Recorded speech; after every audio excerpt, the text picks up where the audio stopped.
Pérez, antes de entrevistar a Vivi Melzi, quería decir algo a título personal. Yo en este programa he entrevistado a Ariel Pfeffer y las puertas de este programa seguirán abiertas para Ariel, que no está en el Perú, pero sí tengo que solidarizarme con Pamela Bertis, porque Ariel realmente la ha ofendido e insultado a través del Twitter, incluso ha insinuado de que Pamela le habría agarrado la pierna a su padre, que estaría templadísima.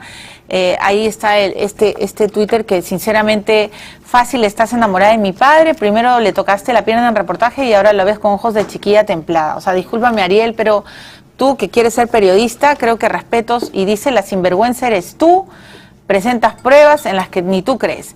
Yo creo que este caso es súper polémico, ahí hay otro, ha sido un cruce de tweets. Primero tus correitos bambas, esto se refiere a unos correos que presentó Pamela, y ahora una cartita de un asesino a sueldo. Lo bueno es que no te creen y que Dios castiga. A ver, este es un caso muy, para empezar, es una tragedia lo que sucedió, ¿no es cierto? Ha muerto una señora, la hija está en la cárcel, el hermano está libre, pero Ariel, tú quieres ser periodista, y los periodistas lo único que estamos haciendo es informar. Y me vas a perdonar, pero yo conozco a Pamela hace muchos años, es una señora felizmente casada, y lo que le has dicho no tiene sentido, te deja mal. Creo que tú tienes los argumentos para defender tu posición sin insultar a los periodistas. Imagino que de repente ahora que entrevisto a Vivi le vas a hacer bullying o me lo harás a mí, no importa, Ariel. Aquí lo que los periodistas queremos presentar es las dos caras de la moneda. Punto, porque durante mucho tiempo solo se ha presentado un lado. Y eso es lo que la vez anterior incluso que entrevisté a Vivi es lo que dijo. Y hoy también le he llamado porque finalmente se ha sometido a voto la sentencia final y en 30 días se sabría si Eva tendrá los 30 años que ha pedido la Fiscalía de Prisión. ¿Cómo estás, Vivi Melzi? Bien, un poco agotada, creo. Imagino que estás agotada. Eres, creo que ahora, una de las periodistas que más ha investigado el caso. Creo que, bueno, hay varios, ¿no? De repente fui la primera periodista que pudo entrar en contacto con una cantidad de información y pudo investigar más directamente las pruebas, que lo que hacían era tumbarse o refutar las acusaciones que existían, ¿no? Pero creo que hoy por hoy muchísimos colegas ya se han dado cuenta de la cantidad de ausencias que no se habían incluido dentro del discurso de quien había sido la fuente principal de todos los periodistas. Algunos de ellos han reconocido eso y han comenzado a mirar hacia el otro lado, han comenzado a encontrar estos documentos, hay estos que papeles, investigar, yo creo.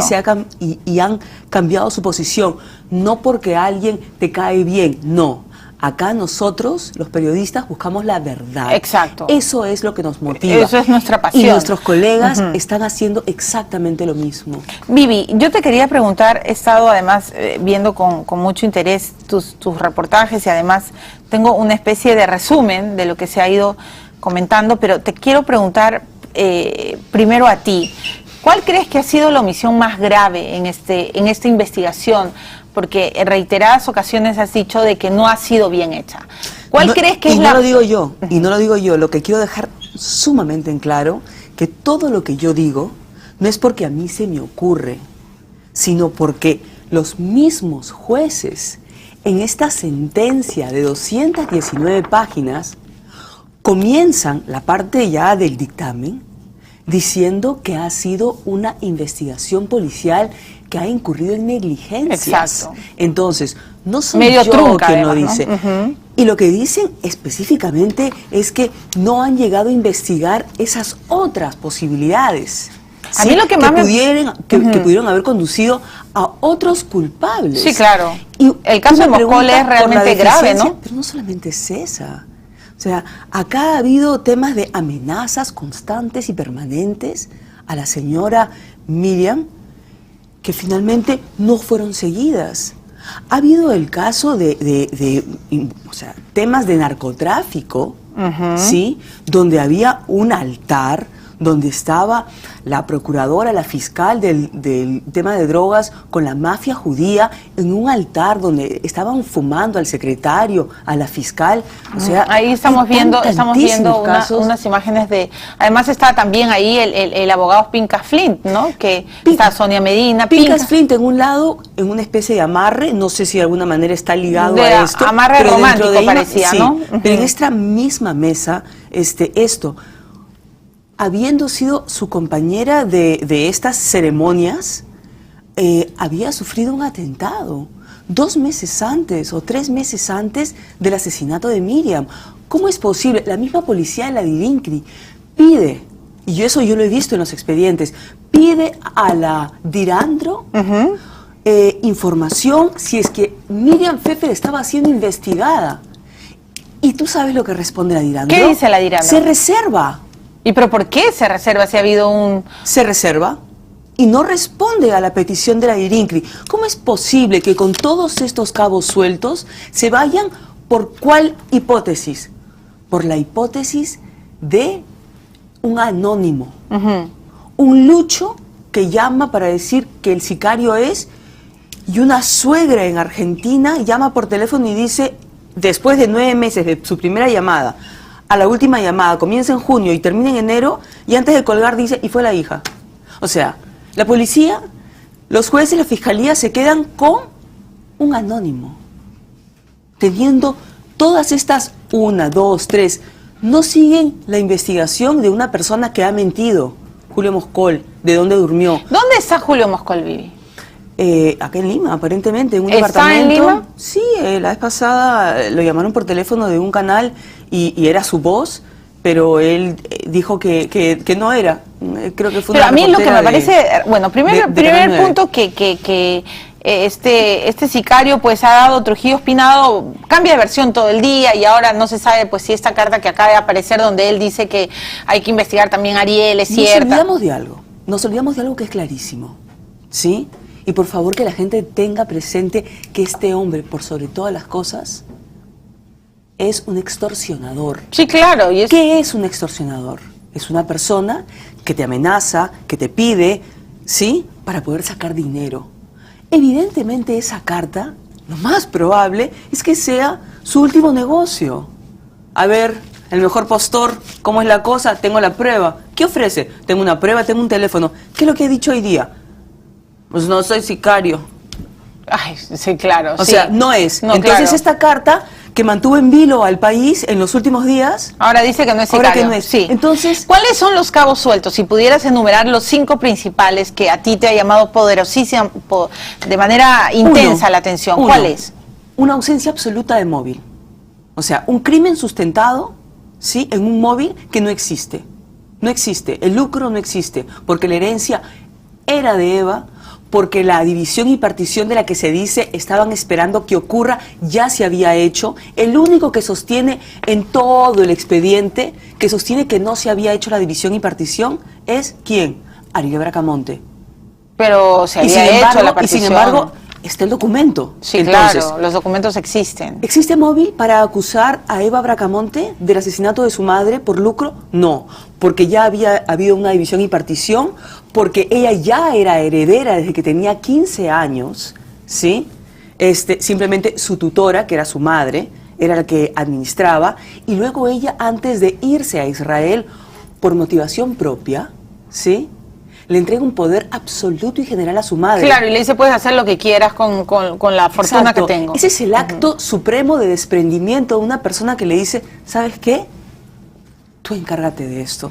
Yo me voy a hacer mi vida a Israel. Ok, el dinero, a ti te parece móvil, que... Móvil no existe. Ya, no existe. 2. ¿Cuál es el segundo cabo suelto? Se tumba. Lo otro es la cantidad de ausencias y omisiones que hay en este caso. Por ejemplo, lo último que hemos visto, se rompe la cadena de custodia. Y eso es una cosa importantísima para los jueces de la Corte Suprema, que tomen en cuenta. Una persona tiene que sentenciar sabiendo que se ha hecho todo lo correcto, que toda la evidencia necesaria para demostrar un crimen está ahí. ¿Cómo puedes tú sentenciar a alguien a 30 años cuando, por ejemplo, no se ha analizado la cuerda, supuestamente el arma. Pero no que hay se cuerda, utilizó. no está. Hay una fotografía de la Ya policía. lo sé, pero ¿y Nunca dónde la recogieron? Pero dónde eso No es la lo que a mí me recogieron. alucina, o sea, No la recogieron, no está. La Ok. escena del crimen fue manipulada. Supuestamente el arma que fue utilizada no está. No está. Ok. Pero está en la foto, ojo, Tampoco Vivi. se hizo, está en la Está foto. en la foto, pero pero no dicen se que no se levantó porque no tenía rastros de sangre. Perdonen, señores. Pero, o sea, Acá hubo un ahorcamiento. Hubo un ahorcamiento, no hubo un degollamiento. Y por lo tanto, sangre no podía haber. Y en el cuerpo no hay sangre. ¿Ok? Ese es número uno. Se desnudó a Miriam Pfeffer en la escena del crimen. Eso es lo que no entiendo. ¿No se Eso supone es que tiene que ser en la morgue? Inaudito, Ajá. inaceptable. Y yo no puedo entender que haya un hijo como Ariel que no se indigne, ¿sí?, ante este hecho, que su madre, después de muerta, en una perturbación de la escena, más de lo que ellos ya la habían movido, porque tratan de ayudar a la madre, se supone que Sí, le da claro, respiración, tratan de auxiliarla. etcétera. Ujú. O sea, ¿cómo es posible que la desnuden? Y no suficiente con eso, el pijama que podía tener rastros y evidencias desaparece. Desaparece, sí. Y no solamente eso, ¿sabes qué más desaparece? Ha desaparecido la filmación de la diligencia de la reconstrucción. ¿Por qué ha desaparecido esa filmación? Eso pregúntale a la gente que tenía esta cadena de custodia y de la fiscalía. ¿Cómo es posible que el video de la reconstrucción no exista más en el expediente? Ya, ¿Tú no pero crees? hay un punto, Vivi, perdona que interrumpa, que es muy grave. O sea, quienes hemos cubierto alguna vez policiales, o solo viendo películas, ¿ah? Solo viendo ya, y creo que ahí todos vamos a estar de acuerdo. Cuando alguien muere y llega la policía, lo último que hace pues es desnudarla. O desnudar Es ilegal, es ilícito. Por supuesto. Solamente en porque casos extremos creo que se puede realizar eso. Pero no, esto- pero además en la ropa hay pruebas. Hay huellas, Por supuesto. hay ADN. Por supuesto. O sea, no se puede tocar a no la puedes víctima. contaminar y no puedes eliminar esa evidencia, ¿entiendes? Entonces, ¿cómo es posible que con todos estos errores, sí, se haya sentenciado a la niña a 30 años? Y es por eso que existen instancias, es por eso, porque errar es humano. Y la Sala Superior Penal que sentenció, uno, era insostenible la acusación contra Liliana y por eso la absuelven, ¿sí? Pero es insostenible una acusación con todos estos errores y fallas y no existiendo nexo Tú le has preguntado entre a los Eva y el sicario. Al desaparecer, al ser absuelta y declarada inocente, Liliana Castro Manarelli, se derrumba la acusación fiscal porque los mismos jueces se han dicho que el acusado mató a la agraviada Silvia Miriam Pfeffer porque alguien lo contrató para hacerlo. El que no haya prueba directa de cómo, cuándo se efectuó el pago por el crimen, no enerva la secuencia lógica que nos lleva a dicha conclusión. Es decir, no sabemos cuándo lo contrató, cómo lo conoció, No sabemos cuándo nada. le pagó. Eso no existe en todo el expediente que ligue a Eva con el sicario. Y sin embargo, porque era Liliana, eso ya no existe. Se derrumbó porque un artículo del periódico había dicho algo de Gavilanes Cantarelli, y Gavilanes Cantarelli era el único testigo que supuestamente había dicho que ella, el tío, la había hecho el nexo. Y el señor dijo, yo nunca dije eso, yo nunca declaré eso en un periódico. Tengo La que ir a la libre. pausa, pero a mí lo que más me asombra es que no se haya investigado a Moscol, que hasta ahora, bueno, que yo sepa... No se hayan investigado, por favor, las amenazas de muerte Sí, claro. a la señora Miriam. Y Pincus Flynn, ¿qué tiene que ver en todo esto también, no? Porque tampoco se le ha investigado mucho al señor Bueno, Pincus Flynn. el Tribunal Constitucional en plena crisis, el Tribunal Constitucional lo exoneró de la investigación en esta etapa. Pero es que, ¿por qué? O sea, Pregúntale- no, es que Vivi, o sea, ¿por qué con unos sí y con otros no? Esa es la gran pregunta que nos hacemos. Vamos a hacer una pausa y yo te quería preguntar, y dejo la pregunta en el aire, si le hiciste o no la pregunta a los de la DIRINCRI, ¿por qué habían levantado con tanta facilidad la escena del crimen? Quiero saber si has investigado a nivel policial eso, porque es muy grave. Cuando hay un asesinato, lo primero que hacen los investigadores es sellar la escena. Sellar. Acá nadie entra porque aquí, digamos, los muertos hablan. Exacto. Las escenas hablan. Absolutamente. Y eso lo saben todos los detectives, todos los policías de homicidios. lo saben, o sea, y no solo lo sabemos los reporteros que hemos hecho policiales, lo sabe usted que ha visto películas y ya. ¿Por qué? ¿Por qué en el caso de Miriam Pfeffer no se hizo eso? Le voy a preguntar a Vivi después de la pausa qué ha investigado ella en el nivel policial. Ya regresamos.